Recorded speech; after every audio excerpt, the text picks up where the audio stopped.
Graça e paz, seja bem-vindo a mais uma aula da EBD aqui da IBMA. Eu me chamo Herberson e nesse vídeo eu vou ministrar a lição número 13, a nossa lição aí que traz como título Alegria no lugar onde estou. Você que está acompanhando a nossa aula aí, nossas aulas da EBD da IBMA, sabe que estamos estudando essa revista que fala de Efésios, Filipenses e Filemon. Bem, a gente já finalizou a carta de Paulo aos Efésios e começamos agora a carta de Paulo aos Filipenses. Na verdade, nós começamos da lição 12. A lição anterior foi a lição de introdução à carta à igreja em Filipos, tá? Essa introdução inicial, onde foi ministrado aí do capítulo 1, versículo 1 até o versículo 11. Então essa carta é uma carta muito bonita, uma carta linda, uma carta assim que Paulo escreve em um tom assim de amizade, ele fala muito de alegria. Se você lê essa carta com atenção, você vai perceber que ela realmente traz esse tom que não reflete, se a gente for parar para pensar, não reflete a realidade que Paulo estava vivendo aos olhos humanos. A gente tem que dizer isso, porque aos olhos humanos, Paulo estava sofrendo na prisão. Aquela igreja era uma igreja sofrida, passava por dificuldades financeiras, mas é uma carta que fala de alegria. E aí a gente começa a se questionar, como que Paulo vai falar de alegria estando na prisão? Como que Paulo vai falar de alegria para um povo sofrido? Mas é aí que nós vamos entender o cerne dessa carta, que é alegria em Cristo, estar em Cristo, permanecer em Cristo. A alegria do cristão ela é baseada em Cristo. E quando o cristão ele está alegre, ele prega o evangelho, ele faz a obra de Deus. E era o que Paulo estava fazendo. Mesmo na prisão, ele estava pregando o evangelho. E é isso que a gente vai falar nessa aula. Alegria no lugar onde estou. Tem aí como texto básico essa lição aqui, Filipenses 1, de 12 a 26. Se você abrir a sua Bíblia, você vai observar aí que é o final do capítulo, né, praticamente o capítulo 1. Aí a gente estudou até o 11, né? Então a gente vai estudar o restante do capítulo 1. Vai faltar ainda os 4 versículos aí para finalizar, mas é justamente essa parte aqui que nós vamos falar, tá? Essa parte aqui onde Paulo vai falar que ele está na prisão, e os motivos, o que aconteceu na verdade, de fato, o que aconteceu com ele, quais foram as implicações dessa prisão para o progresso do evangelho. Então Paulo vai falar nesse sentido. Será que o evangelho deixou de ser pregado porque Paulo estava na prisão? Será que o fato dele estar preso deixou ele desanimado? Será que o fato dele estar preso deixou a igreja parada? Ninguém mais pregou o evangelho? A gente vai ver que não. A gente vai ver que não mesmo, porque a prisão de Paulo, muito pelo contrário, foi com que o evangelho fosse pregado de forma mais evidente, mais forte, mais pessoas aí se convertessem por causa da prisão de Paulo. Então, de forma resumida, é isso que a gente vai falar aqui nessa lição. Então eu convido você a fazer a leitura da carta de Paulo aos Filipenses. É uma carta bem curta, não é assim, não demora muito uma primeira leitura, tá? Para conhecer essa carta. Depois você vai lendo um pouco mais devagar, marcando, anotando e vai acompanhando as nossas aulas aqui para que você possa compreender melhor aí, esse texto, os textos bíblicos aí, que a gente vai ministrar aqui baseado dentro dessa carta de Paulo. Então vamos lá, primeiro tópico aí, fala assim, os sofrimentos que Paulo enfrentou, tá? Os sofrimentos que Paulo enfrentou. Paulo, ele enfrentou vários sofrimentos, várias dificuldades, devido a essa questão da prisão. A primeira coisa é a injustiça das cadeias. Paulo, ele era inocente, ele foi preso e, porque ele estava pregando o evangelho, tem relação com isso, tá? Ali os judeus revoltados porque Paulo estava fazendo aquele alvoroço com o evangelho. A gente tem que ler Atos, para entender melhor esse contexto, mas se a gente vê, por exemplo, Atos 23, 29, o comandante lá em Jerusalém, ele fala assim, verifiquei, nada porém que justificasse a morte ou mesmo prisão. Então Paulo foi declarado inocente pelo comandante em Jerusalém. O governador Festo, ele fala assim, Atos 25, 25, porém eu achei que ele nada praticara passível de morte. Mais uma declaração da inocência de Paulo.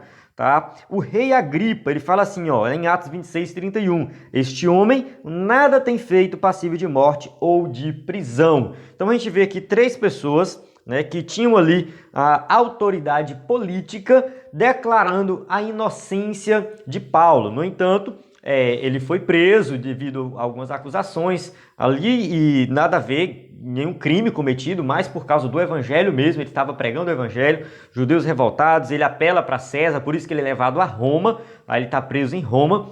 E diante de tudo isso, se ele é inocente, por que que Deus permite que ele vá preso? Por que que Deus permite isso? Então a gente vai ver a resposta para essa pergunta daqui a pouco, mas o que a gente pode concluir aqui é que ele fala assim, ó, que as coisas que me aconteceram, ou seja, a prisão, tudo isso que me aconteceu, açoites, tudo isso, tem antes contribuído para o progresso do evangelho. Olha só que maravilhoso, né? O versículo 12, Paulo, né, vai dizer isso. Então tinha muitas pessoas ali, muitos crentes, preocupados com a prisão de Paulo, porque Paulo está preso, por que isso aconteceu? Tinha aqueles que ficavam acusando, olha, ele está preso porque ele pecou. Tinha muito disso também. Paulo está preso porque desobedeceu a Deus. Paulo está preso porque, né, não fez não pregou a mensagem que Deus mandou, por esse motivo Deus está castigando ele. Então tinha tudo isso. Tá? Mas Paulo vai trazer para essa igreja uma explicação totalmente diferente. O que me aconteceu foi para que o evangelho fosse pregado de forma assim mais abrangente. É isso que ele está falando, né? Para que o evangelho realmente progrida, né? Ou seja, o progresso do evangelho. Tudo isso contribuiu. Então a prisão de Paulo tem sim contribuído, né? Contribuiu bastante para o progresso do evangelho. Muitas pessoas se converteram por causa dessa prisão. Outra coisa, outro problema que Paulo sofreu nessa época foi a questão da inveja dos seus colegas. Pode-se dizer que muitos ficaram com inveja. O versículo 15 fala assim, ó, é verdade que alguns pregam Cristo por inveja e rivalidade, mas outros o fazem de boa vontade.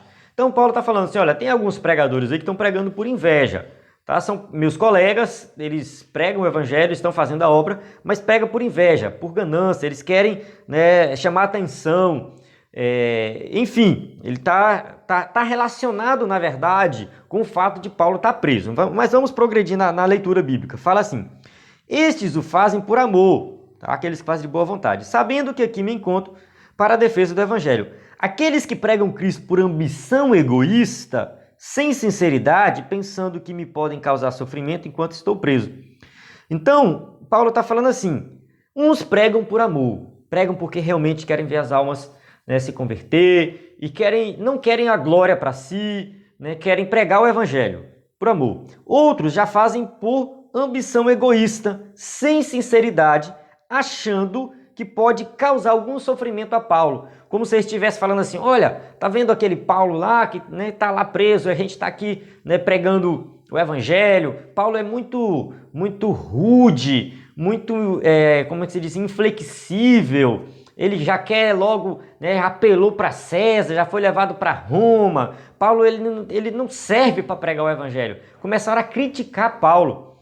E ali, diante disso, com inveja do ministério de Paulo, criticando Paulo, eles começaram a construir o evangelho, pode-se dizer assim, o evangelho não, construir a reputação deles, né, dentro desse contexto de pregação do evangelho. Então eles estavam construindo uma reputação, denegrindo a imagem do apóstolo Paulo pelo fato de Paulo estar preso. Tá? Então é nesse sentido, e Paulo sofre muito com isso. Paulo é um ser humano, ele sofre realmente com esse tipo de atitude dessas pessoas que estavam ali pregando o evangelho, usando a prisão dele, né, para, né, menosprezá-lo. Porém, Paulo chega à seguinte conclusão, ele fala assim, ó, mas o que importa? O importante é que de qualquer forma, seja por motivos falsos ou verdadeiros, Cristo está sendo pregado e por isso me alegro. De fato, continuarei a alegrar-me. Então, como eu falei no começo, é uma carta que fala muito de alegria e aqui Paulo está falando que independente do motivo que estão pregando o evangelho, o mais importante é que o Cristo está sendo pregado e ele se alegra com isso. Então, Paulo, ele está falando aqui que essas pessoas não pregavam heresias, não eram hereges, tá? Eles não pregavam um falso evangelho, um falso Cristo. O que Paulo está falando aqui é o motivo, a motivação. Mas a mensagem em si desses pregadores era uma boa mensagem. A mensagem deles falava de salvação, a mensagem deles falava de Cristo, entregava realmente uma mensagem fundamentada na cruz, uma mensagem que falava da cruz, falava de salvação. Por isso que ele vai dizer, o importante, né, aqui é que Cristo está sendo pregado. Isso é que é importante. Então a gente vê às vezes aqueles pregadores, né, que às vezes fica com inveja de outro, às vezes até fala mal do outro, né? Não mal assim, depende muito, né? Xingando, denegrindo a pessoa de forma muito forte, mas é mais assim, aquele pregador ali, né? Às vezes fala assim, não ora direito, nem ora, né? Começa a falar algumas coisas assim, existe isso, é certo? Não, não é certo. Mas quando essa pessoa prega, quando ela prega, ela apresenta o verdadeiro evangelho. A gente vê assim umas atitudes meio estranhas daquela pessoa, né, com relação aos outros e tal. É meio estranho, é meio até duvidoso. Mas quando ele vai apresentar o evangelho, ele apresenta realmente Cristo na cruz, salvação pela graça e tal. Então, Paulo está falando disso. Essas pessoas aí, elas têm uma motivação errada, mas, né, elas estão pregando o verdadeiro evangelho, não é uma heresia. Então, Paulo sofria muito com isso. Ele foi realmente, ele não gostou dessa situação, estava usando o fato dele estar preso por causa disso, né, falando isso, mas, por outro lado, Cristo está sendo pregado, é o que importa. Bem, vamos lá, progredindo aqui, o segundo tópico diz assim, as bênçãos que Paulo experimentou. Então, Paulo, ele experimentou muitas bênçãos, tá? Muitas bênçãos. Essas bênçãos que Paulo experimentou, tá? A primeira delas é na guarda pretoriana. Tá? Ele pregou para a guarda pretoriana. No versículo 13 ele fala assim, como resultado, tornou-se evidente a toda a guarda do palácio e a todos os demais que estou na prisão por causa de Cristo. É assim, tornou-se evidente o motivo dele estar lá. E ele pregou. Na verdade, a guarda pretoriana tinha mais de 9.000 homens. Eles recebiam um salário melhor para participarem dessa guarda. Paulo, ele estava ali preso num local, sendo vigiado. Muito provavelmente não era só Paulo que estava preso lá, muitos outros presos tinham essa guarda. Paulo pregava para alguns soldados que estavam próximo dele. Toda vez que ele tinha oportunidade de pregar, ele pregava. E o testemunho ia se espalhando. De repente, todos aqueles soldados sabiam informações sobre Paulo, mas sabiam sobre Cristo também. Sabiam sobre a salvação em Cristo Jesus. Muitos se converteram, muitos mudaram de vida. O testemunho daqueles que se convertiam se espalhavam, né, ali por todos os guardas, por toda a família deles. Então aqui a gente observa que o fato de Paulo estar preso contribuiu para a salvação, né, de muita gente. Muita gente. Então Paulo não se preocupou em provar sua inocência, Paulo não se preocupou em ficar debatendo com as pessoas, Paulo se preocupou em pregar o evangelho, somente isso. Tá? A preocupação dele era de pregar o evangelho. Então, se a gente observar, tudo que Paulo fazia girava em torno do evangelho. A preocupação dele era justamente o evangelho. Tá? Ele vai falar, né, da igreja que muitos irmãos, né, a maioria dos irmãos, versículo 14, a maioria dos irmãos, motivados no Senhor pela minha prisão, estão anunciando a palavra com maior determinação e destemor. O fato de Paulo estar preso, né, fazia com que as pessoas pregassem mais o evangelho. Ele estava preso, muita gente falava assim, olha, agora que eu vou pregar mesmo, agora que eu vou fazer a obra. Essas pessoas se motivavam, elas tinham vontade de pregar mais o evangelho. Então a gente vê muito disso. Nesse livro aqui do D.A. Carson, né, aquele Coração de Crente, que ele comenta Filipenses, é um livro muito bom que eu recomendo, por sinal, ele cita aqui o exemplo de missionários que foram pregar em uma tribo e chegaram nessa tribo, os missionários foram mortos. E ali, aqueles missionários eles saíram de uma universidade. A morte daqueles missionários motivaram muitas pessoas a estudar teologia e saírem para o campo missionário. Despertou neles o desejo, a vontade de pregar o evangelho, né? Ir para as tribos mais distantes, para os povos mais distantes. Então, muitas vezes, algumas coisas ruins acontecem, ruins entre aspas, né? É morte de alguém, claro, a prisão de alguém, nada disso é bom, a gente vai bater palma para isso, porque realmente não é bom. Mas essas coisas contribuem, muitas vezes, para o crescimento do Evangelho, motivam outras pessoas a pregarem o Evangelho. Então, Paulo, ele vivia dessa forma, tudo dele girava em torno do Evangelho. Né? Voltando para o tópico ali da inveja dos colegas, né? Que pregavam o Evangelho por ambição e tal. Paulo fala deles, mas o que Paulo conclui lá também é que o Evangelho, o avanço do Evangelho era prioridade. Então, se a gente observar, a prioridade de Paulo nesse texto aqui, ele está falando assim, olha, a prioridade da nossa vida deve ser o Evangelho. Tudo gira em torno do Evangelho. E a minha pergunta é, o Evangelho tem sido prioridade na sua vida? Pregar o Evangelho tem sido prioridade? Dar testemunho de Cristo tem sido prioridade na sua vida? Muita gente começa a questionar assim, não, mas não tem como, eu trabalho o dia inteiro, eu tenho um compromisso com meus funcionários, ou com meu patrão, ou com meu emprego, eu vou para a feira vender alguma coisa, eu tenho que pagar minhas contas, eu tenho vários compromissos e eu não posso dedicar a minha vida somente na pregação do Evangelho. Não tem como eu fazer isso, tomar essa atitude de me dedicar somente, né, para pregar o Evangelho. Mas vamos lá, é possível, será que é possível eu pregar o Evangelho, propagar o Evangelho, vivendo uma vida normal? Né? Uma vida normal, ou seja, sendo uma pessoa que trabalha, que tem o dia ocupado? Sim. A resposta é sim, é possível. Você não precisa abandonar o seu emprego, você não precisa deixar, né, o seu negócio para, né, viver pregando o Evangelho. Não é isso que eu estou falando. Eu estou falando aqui de você continuar onde você está, no seu emprego, no seu trabalho, como patrão, como empregado, não sei como. Mas onde você está, você continua lá e você dá testemunho de Cristo ali. Você se dedica no seu trabalho. E vale ressaltar que o verdadeiro cristianismo vai considerar, verdadeiro cristianismo, tá? Igrejas que falam o contrário tá totalmente errado. A nossa igreja IBMA, ela leva isso em consideração, que você glorifica Cristo no seu trabalho. Você adora Deus no seu trabalho. Quando eu falo adora Deus no seu trabalho, não é você tirar um momento ali de adoração, não. É realizando o seu trabalho da melhor maneira possível. Quando a gente vai lá para Efésios, né, a gente já estudou essa parte já de Efésios, que fala da relação de patrão e empregado, acho que foi até eu que ministrei essa aula, a relação de patrão e empregado, lá Paulo fala assim, que o empregado ele tem que servir ao seu patrão como se estivesse servindo ao próprio Cristo. Tá? E o patrão tem que tratar o empregado como um irmão em Cristo. Então essa relação de patrão e empregado é uma relação que glorifica a Deus. Então você vai glorificar a Deus fazendo o seu trabalho da melhor maneira possível. Então quando você trabalha, quando você vai lá e exerce o seu trabalho de forma eficiente, você está adorando a Deus.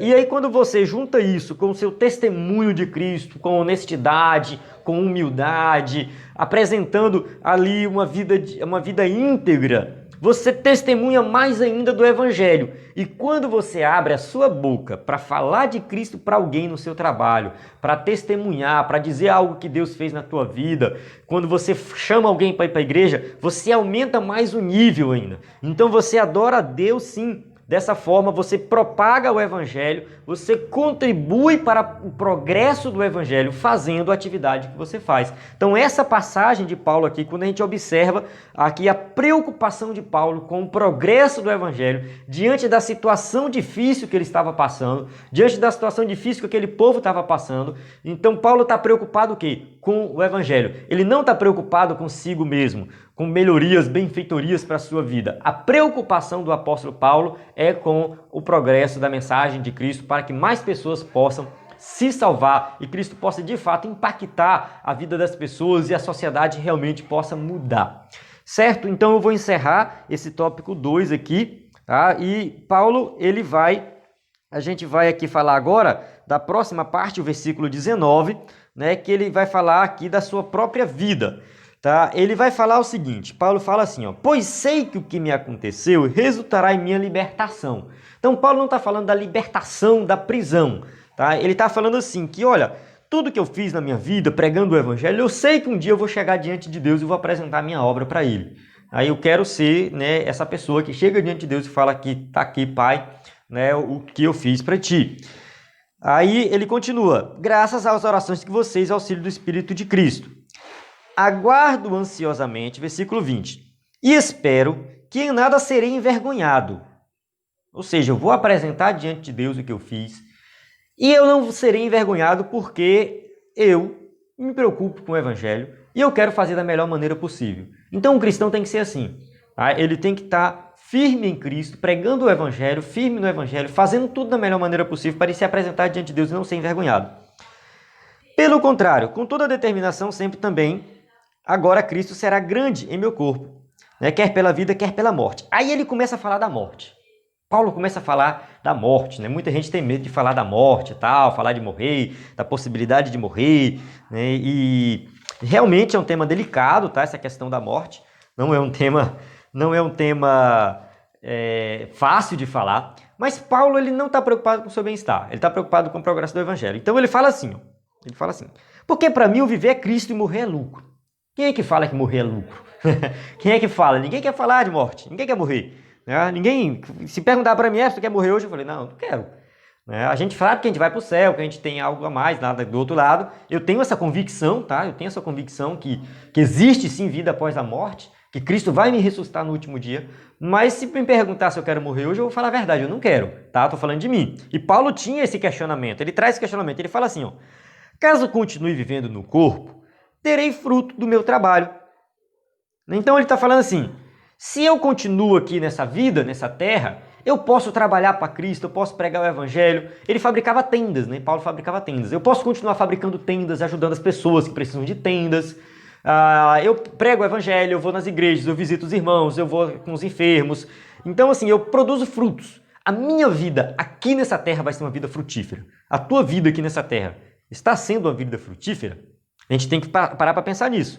Porque tem pessoas que passam por essa vida aqui e não fazem nada que traga resultado. Como eu vi um pregador falando recentemente, tem gente que só paga boleto, trabalha e paga boleto, trabalha e paga boleto, trabalha e paga boleto, não faz mais nada de resultado. Então a gente tem que começar a falar, será que eu estou trazendo resultado? Então quando eu falo de resultado, não falo nada de muito extraordinário. Se você visitar alguém doente, já é algo, para mim já é algo extraordinário. E Cristo vê isso como algo muito bom. Tá? Você visitar um amigo, você chamar alguém para ir à igreja, tá? Isso já é algo extraordinário. Então a gente viver nessa terra trazendo frutos, como o Paulo está falando aqui, é nesse sentido, de você ser uma pessoa ativa, ajudar os outros, amar o próximo como a si mesmo, amar Deus acima de todas as coisas. Então você vai ser uma pessoa produtiva, tá? No reino de Deus de forma geral. Quando eu falo reino de Deus, eu não estou falando só trabalhos da igreja, tá? Eu estou envolvendo aqui o que a gente chama de vida secular. Eu não gosto de fazer essa diferença de vida secular e vida espiritual. Para mim tudo é espiritual porque é o que a Bíblia ensina. Tá? A Bíblia ensina que tudo é espiritual. Então, quando você é uma pessoa produtiva de forma geral na sociedade, você faz algo relevante, isso tudo conta no reino de Deus. Então, Paulo está falando que se ele permanece nessa terra, ele vai produzir frutos, tá? Ele vai ter o fruto do seu trabalho. E aí ele fica sem saber o que escolher. Então ele fala assim, estou pressionado dos dois lados. Desejo partir e estar com Cristo, o que me é muito melhor. Contudo, é mais necessário por causa de vocês que eu permaneça no corpo. Então, o que é melhor fazer? Ficar aqui nessa terra trabalhando em prol do reino de Deus ou morrer e partir logo e estar com Cristo? É uma dúvida cruel, né? E Paulo estava com essa dúvida. Ele estava assim, de ambos os lados estou em aperto, estou pressionado. Eu realmente não sei o que escolher. Então, ele fala assim, convencido disso, sei que vou permanecer e continuar com todos vocês para o seu progresso e alegria na fé. Então, Paulo está falando aqui assim, que diante dessa situação, a prioridade são os crentes. A prioridade é o povo de Deus. A prioridade são os irmãos que ele ganhou para Cristo, que ele pregou, que ele ganhou, que ele está lá dando atenção, que ele está dando um conselho. Então, a prioridade de Paulo são os convertidos ao Evangelho. Olha só o Evangelho novamente aí. Então, tudo de Paulo gira em torno do Evangelho. Paulo não toma a decisão que é melhor para ele, mas melhor para o Evangelho. E aí a pergunta para nós, né, refletirmos aí. Será que eu estou mais preocupado comigo mesmo ou com o próximo? Eu tenho que me perguntar isso, você tem que se perguntar isso. Será que você está mais preocupado consigo mesmo, seu bem-estar, ou está preocupado com o próximo? Às vezes o próximo precisa de nós em uma situação, num momento que a gente está tirando um descanso, um cochilo. Mas aí, né? Eu vou abrir mão do meu conforto para ajudar aquela pessoa ali que às vezes até fala mal de mim, mas é o próximo.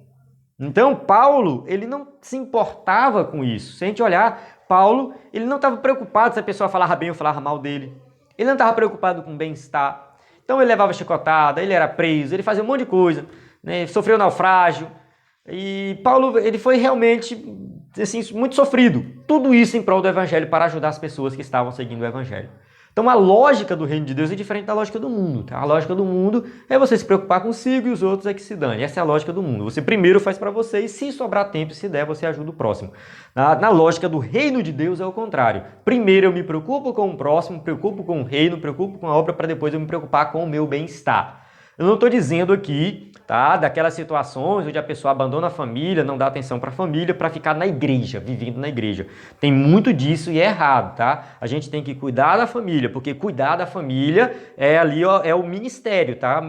É o seu ministério. Se você não cuida da sua família, tá? Não adianta você estar lá fazendo a obra de Deus que não tem resultado nenhum. Então começa na família. Eu estou falando aqui de colocar o reino de Deus em primeiro lugar, é onde você vai começar a parar para pensar não no seu bem-estar, no seu conforto, mas parar para pensar no coletivo. O que é melhor para a comunidade cristã como um todo? O que é melhor para as pessoas que estão ao meu redor? Até mesmo uma decisão familiar, você tem que parar para pensar nisso. Às vezes você consegue um emprego que ganha bem em uma outra cidade, mas será que é melhor para os seus filhos? Talvez nessa cidade não tenha uma escola boa para eles. Será que é melhor para sua esposa ou para o esposo, né? Caso seja uma situação da mulher, né, querer sair. Então, o cônjuge, né, colocar assim, é melhor para o seu cônjuge? Aquela decisão de mudar de cidade, ir para outro emprego, ganhar melhor. Então, assim, a decisão que você vai tomar não envolve só você, envolve o coletivo, tem pessoas ao seu redor.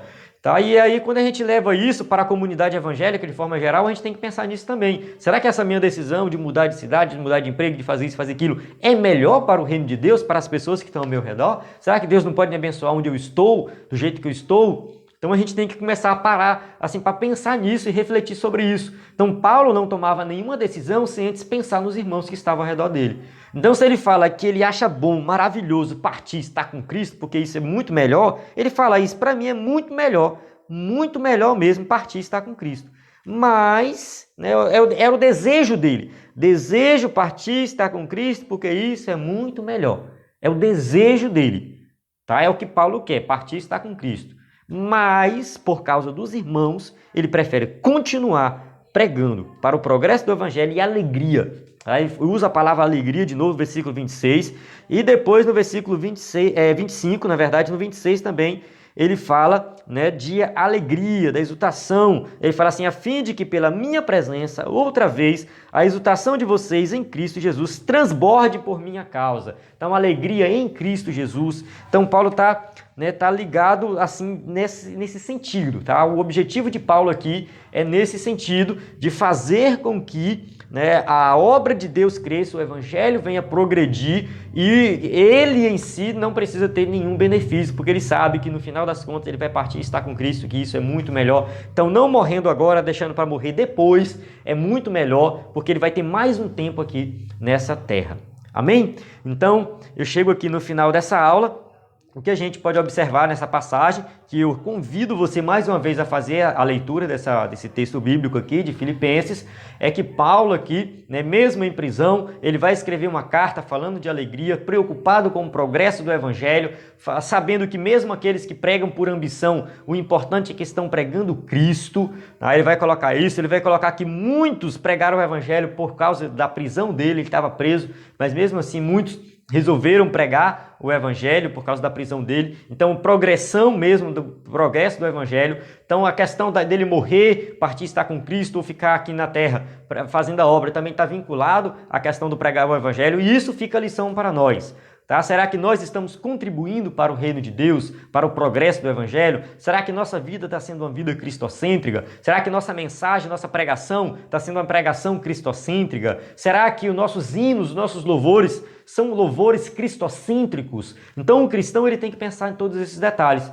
Tudo que o cristão faz tem que ser voltado para Cristo. Cristo é o foco de todas as coisas, tá? Tudo gira em torno de Cristo. Paulo dá esse exemplo, ele deixa o exemplo para nós. Seja no trabalho, seja na escola, na faculdade, não importa onde. Nós temos que dar testemunho de Cristo para o progresso do Evangelho.